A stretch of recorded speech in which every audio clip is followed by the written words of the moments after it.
கோவை விமான நிலையம் பின்புறம் கல்லூரி மாணவி கூட்டு பாலியல் வன்கொடுமை செய்யப்பட்ட சம்பவத்தை கண்டித்து கோவை பந்தயச்சாலையில் உள்ள வட்டாட்சியர் அலுவலகம் முன்பாக அதிமுகவினர் கண்டன ஆர்ப்பாட்டத்தில் ஈடுபட்டுள்ளனர். அந்த நேரலை காட்சிகளை தற்போது பார்க்கலாம்.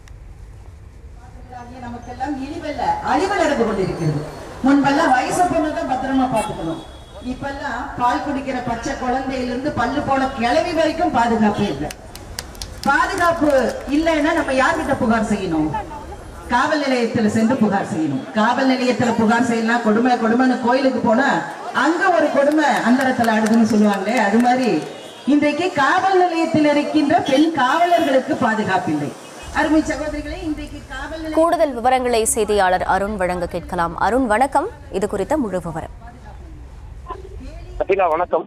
அதாவது கோவையில் கல்லூரி மாணவி கூட்டு பாலியல் பலாத்காரம் செய்யப்பட்ட சம்பவத்தை கண்டித்து பல்வேறு அரசியல் கட்சியினரும் சமூக அமைப்பினரும் பலகட்ட போராட்டங்களில் ஈடுபட்டு வருகின்றனர். அந்த வகையில இன்றைய தினம் அதிமுக சார்பில் கோவை தெற்கு வட்டாட்சியர் அலுவலகம் முன்பாக ஆர்ப்பாட்டமானது நடைபெற்று வருகிறது. இந்த ஆர்ப்பாட்டத்தில் கோவையில் நடைபெற்ற கல்லூரி மாணவி பாலியல் பலாத்காரத்திற்கு கண்டனம் தெரிவித்தும் தமிழகத்தில் சட்டம் ஒழுங்கு சீர்குலைந்துள்ளதாகவும் குற்றம் சாட்டித்தான் இந்த ஆர்ப்பாட்டமானது நடைபெற்று வருகிறது.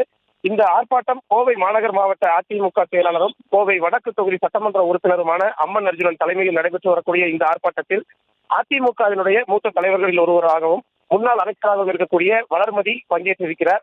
அதே போன்று கோவையில் சட்டமன்ற உறுப்பினர்கள் KR ஜெயராமன், கந்தசாமி உள்ளிட்ட சட்டமன்ற உறுப்பினர்களும் அதிமுகவின் முன்னணி நிர்வாகிகளும் பங்கேற்றிருக்கிறார்கள். குறிப்பாக இந்த ஆர்ப்பாட்டமானது அதிமுக மகளிர் அணி சார்பில் நடத்தப்பட்டு வருகிறது. இந்த ஆர்ப்பாட்டத்தில் தமிழகத்தில் சட்டம் ஒழுங்கு சீர்குலைந்து உள்ளதாகவும் பெண்களுக்கு பாதுகாப்பு என்பது இல்லை என்றும் குற்றம் சாட்டப்பட்டிருக்கிறது. பெண்களுக்கு என்றால் குழந்தைகள் முதல் வயதான பெண்கள் வரை தமிழகத்தில் பாதுகாப்பு இல்லாத சூழல் இருக்கிறது. எனவே தமிழகத்தில் பெண்களின் பாதுகாப்பை உறுதி செய்யப்பட வேண்டும் என்ற அடிப்படையில் இவர்கள் தற்போது கோஷங்களை எழுப்பியிருக்கிறார்கள்.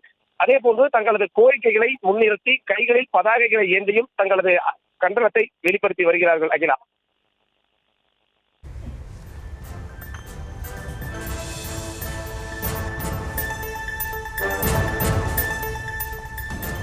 விவரங்களுக்கு நன்றி அருண்.